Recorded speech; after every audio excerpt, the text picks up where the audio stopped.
Hello everyone, and welcome back. In today's video, I'm going to show you how to measure land area in Google Maps step by step.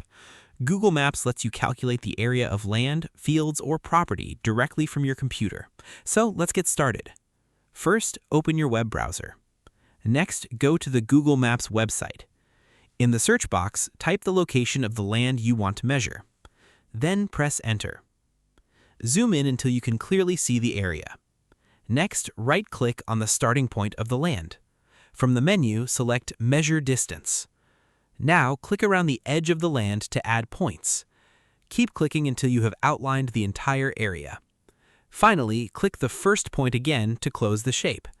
Google Maps will automatically calculate the total area and display it at the bottom of the screen. And that's it. You've successfully measured land area in Google Maps. Thanks for watching this video. If you found this tutorial helpful, don't forget to like, subscribe, and turn on notifications for more Google Maps tutorials and tips. See you in the next video.